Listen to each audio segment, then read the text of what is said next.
죽임 당하신 어린 양, 모든 족속과 방언, 백성과 나라 가운데서 우리를 피로 사서 하나님께 드리셨네. 죽임 당하신 어린 양, 우리들을 나라와 제사장 삼아 주셨으니 우리는 주와 함께 이 땅에서 다스리리. 죽임 당하신 어린 양, 능력과 부와 지혜, 힘과 존귀와 영광 찬송 받으시기에 합당하신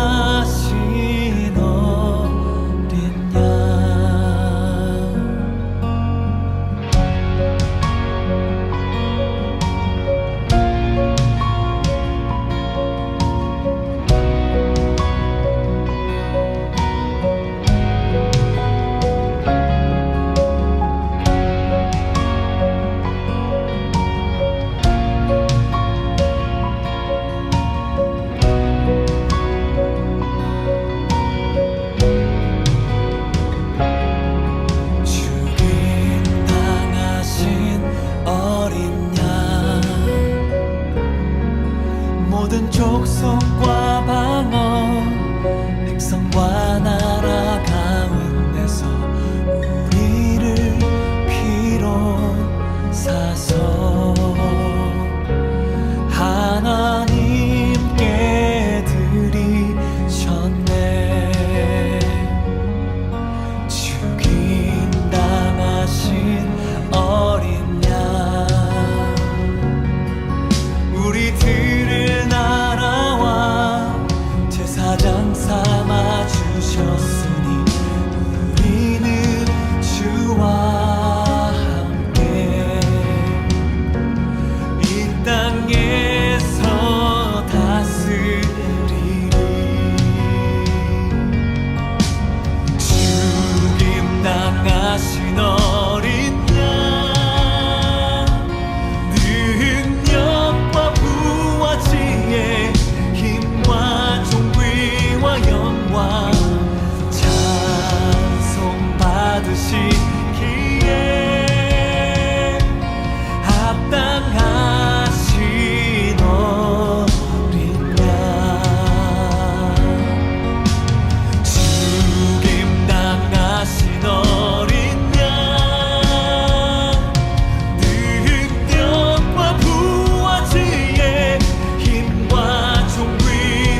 영광 찬송 받으시기에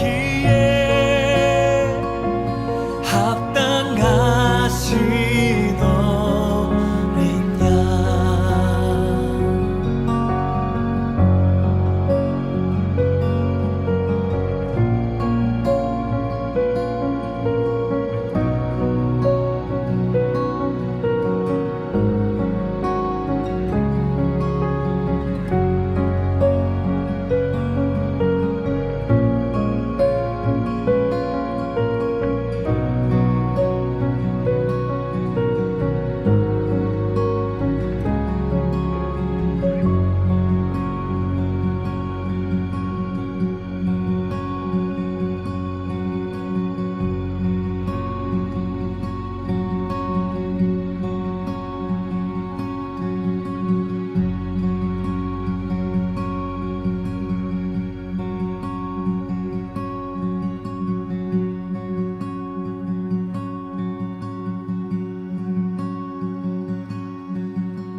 안녕하십니까. 동네자원교회 김종일 목사입니다.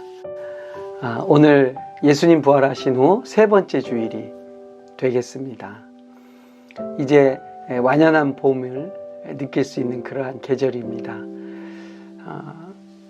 혹시 점심시간이나 또는 시간 여유 있을 때 여러분 계신 곳에 근처의 공원이나 또는 주변을 돌아보시면 만물이 소성케 되는, 새롭게 되는 봄의 아름다움을 느낄 수가 있습니다. 여러분 바쁘시고 또 분주하신 일상 속에서도 잠깐의 시간을 내셔서 하나님께서 다시 이 세상을 아름답게 만들어 가시는 봄의 아름다움을 누리고 만끽할 수 있는 시간을 가지시면 어떨까 하는 그런 마음을 가져봅니다. 오늘은 특별히 요한계시록 5장에 우리가 함께 읽은 말씀 11절부터 14절의 말씀을 중심으로 해서 우리가 드리는 이 예배, 경배와 찬양, 하나님께 드리는 그 하나님께 영광을 올리는 모습에 대한 이 본문을 잠깐 살펴보고자 합니다. 오늘 말씀 보시면 먼저는 11절에 보면 이 예배에 참여한 예수를 높이는 그 예배에 참여한 자들의 규모와 그리고 그들이 누구인지를 우리에게 보여주고 있습니다. 보좌와 생물들과 장로들을 둘러선 많은 천사의 음성이 있으니 그 수가 만만이요 천천이라 그럽니다. 그리고 또 13절을 보면 하늘 위에와 땅 아래와 바다 위에와 또 그 가운데 모든 피조물이 이르되 이렇게 나옵니다. 요한계시록에 나오는 이 새로운 공동체, 온전한 새하늘과 새 땅에서의 모습의 특징 중에 하나는 무엇입니까? 죽임당하고 이 세상에서는 인정받지 못한 것 같고 실패한 것 같은 예수님을 온 열방이 그리고 모든 존재물들이 피조물들이 그분을 높여 찬양하고 있다라는 사실입니다. 여기 우리 예배에 있어서 우리가 잊지 말아야 될 사실은요, 이 예배는 소수의 무리들이 드리는 예배가 아닙니다. 그 지식을 알고 있는 비밀스러운 몇몇 무리들만이 모여서 드리는 예배가 아닙니다. 새하늘과 새 땅의 예배는 어떤 예배입니까? 온 열방이, 그리고 심지어는 모든 피조 세계가, 그리고 이 땅 위에 있는 피조물만이 아니고요, 저 천상의 존재들조차도 그 예수님께 예배하고 있다는 사실입니다. 여러분, 우리들의 예배는 우리가 모여서 드리는 이 땅에서 함께 예배하는 교회 또는 신앙의 공동체, 믿음의 무리들의 예배가 있죠. 그러나 그 예배는 단순히 그러한 우리들만의 예배로 그쳐서는 안 되고요.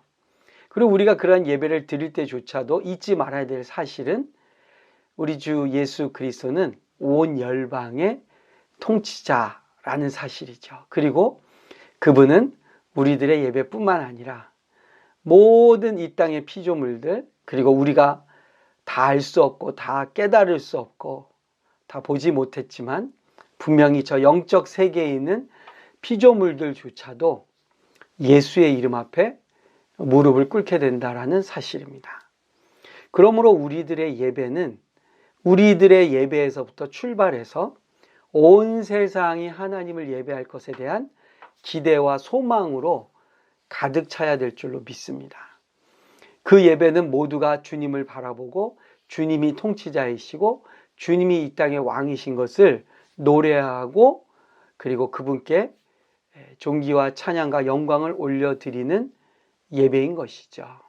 그러므로 예배는 사실상 나의 귀를 만족해 하거나 나의 마음을 풀어주거나 또는 나를 기쁘게 하는 그런 퍼포먼스나 그런 의식이 아니죠.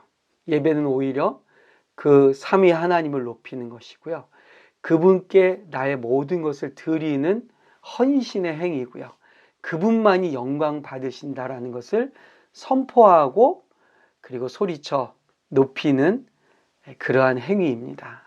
그러므로 내 개인의 기분이나 나의 어떤 현재의 상황이나 내가 그 예배 속에서 내가 누리는 어떤 은혜, 그것이 우선순위가 될 수 없습니다. 그리고 이 예배는 나 혼자서 드린 예배도 아니고요, 우리 교회의 예배로 끝나는 게 아니고요, 우리의 예배는 온 열방이, 온 세계가, 모든 피조물들이 다 우리 주 예수 그리스도를 높이는 예배로 나아가게 될 것을 우리가 기대하며 오늘도 예배하기를 간절히 소망을 합니다. 두 번째는 뭐냐 하면, 이 예배는요, 바로 누구를 예배하는 것입니까? 예수님을 예배하는 것인데요, 이 계시록에 보면 예수님에 대한 것을 아주 역설적이게 두 가지로 우리에게 설명하고 있습니다. 첫 번째는 뭐냐면 그분이 앉아 계신 보좌라고 나오고 있습니다. 보좌. 이 보좌가 무엇입니까? 그야말로 왕이 앉는 자리이죠. 네, 왕만이 앉을 수 있는 자리가 보좌 아닙니까? 그러니까 우리의 예배는 왕에게 드리는, 왕을 높이는, 왕을 칭송하는 의식이고 예배이죠. 그런데 그 보좌에 앉으신 이가 12절에는 어떻게 설명하냐면 죽임을 당하신 어린 양, 이렇게 나옵니다. 같은 표현이 13절에도 나옵니다. 보좌에 앉으신 이와 어린 양에게, 이렇게 찬양을 하죠. 그러니까 보좌에 앉으신 이, 그러면 당연히 왕이고 존경을 받고 전쟁에서 승리하고 이 땅을 통치하는 강력한 힘을 가진 왕을 우리가 상상하는데, 계시록은 그 왕의 모습을 어떻게 설명하냐면 죽임당하신 어린 양이라고 그럽니다. 저는 이것이 우리의 예배에 굉장히 중요한 핵심이라고 생각됩니다. 우리의 예배는 승리하신 분을 높이는 것이고요, 통치자를 높이는 것이고, 이 세상에 그 누구도 견줄 수 없는 힘과 능력과 권세를 가지신 분에게 영광을 돌리는 행위입니다. 그런데 그분의 영광과 힘과 능력과 그분의 위대하심이 어디에 있습니까? 그 강력하신 왕께서 죽임을 당하셨다라는 것입니다. 그러면 이 왕은 실패한 왕입니까? 전쟁에서 패배한 왕입니까? 무기력한 왕입니까? 오늘 그 왕을 어떻게 다시 표현합니까? 죽임당한 어린 양이라고 그럽니다. 왜 이 왕이 양의 모습으로 오늘 우리에게 보여지고 있을까요? 그리고 그 양도 다른 피조물들을 다스리는 힘 있는 왕, 또 모든 동물들의 왕 중의 왕의 모습을 가지고 있는 그러한 양의 모습이라는 것은 우리가 참 상상하기가 어렵습니다. 그렇죠? 이 양은 힘이 없습니다. 부족합니다. 연약합니다. 다른 사나운 짐승에게 잡혀 먹을 수 있는 존재입니다.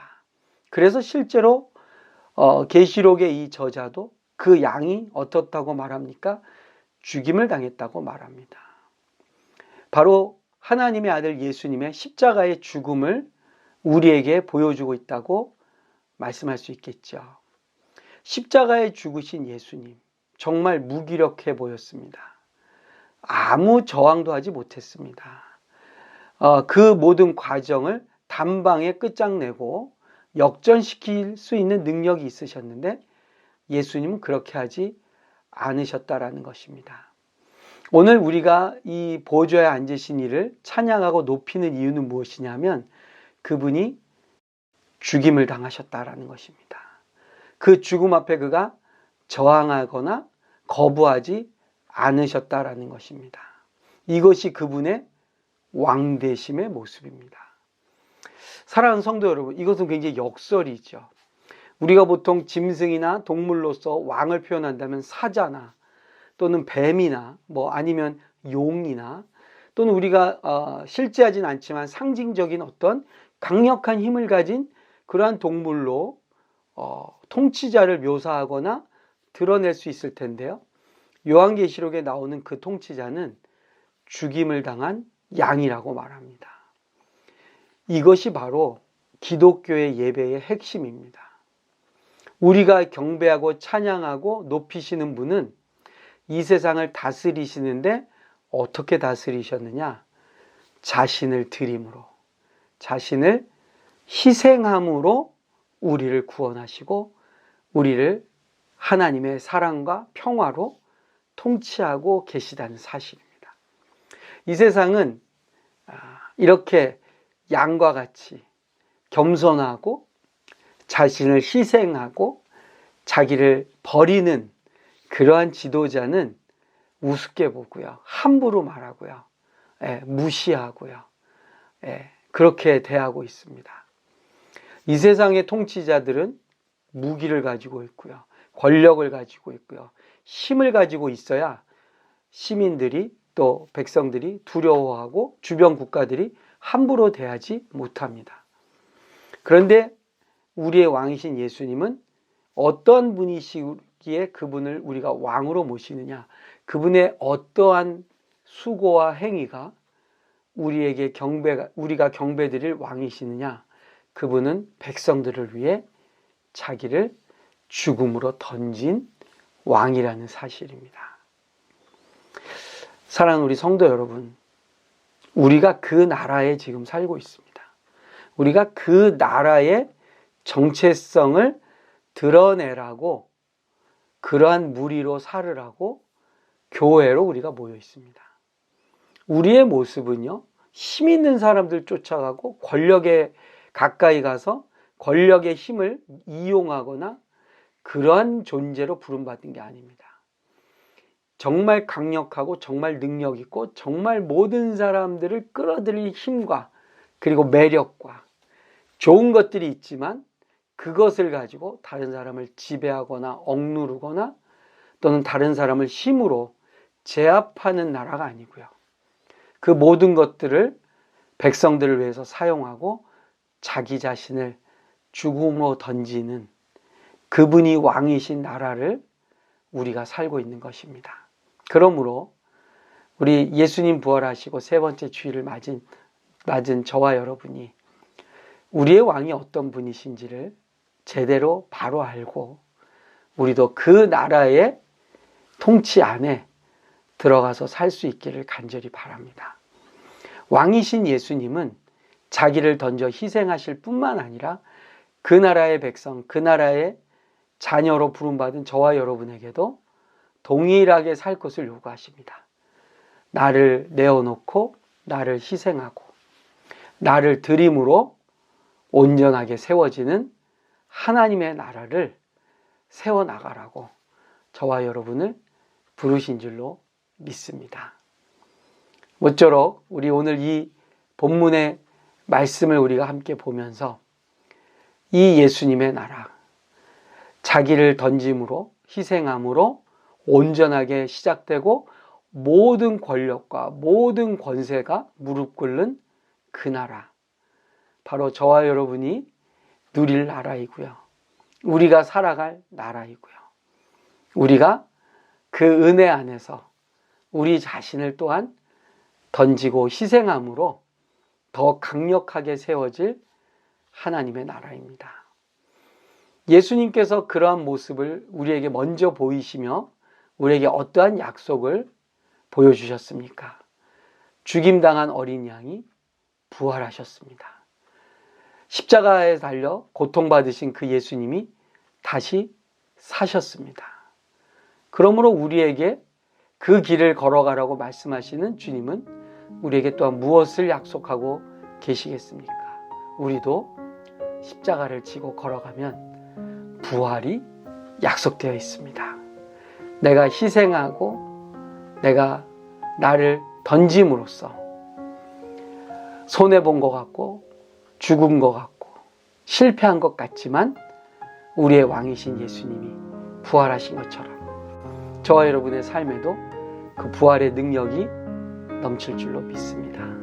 그래서 이 세상에서 경험할 수 없는, 이 세상의 어떠한 지도자도 만들어낼 수 없는 그분의 나라를 저와 여러분이 함께 세워나갈 수 있기를 주님의 이름으로 간절히 축복드립니다. 감사합니다. 김종일 목사였습니다.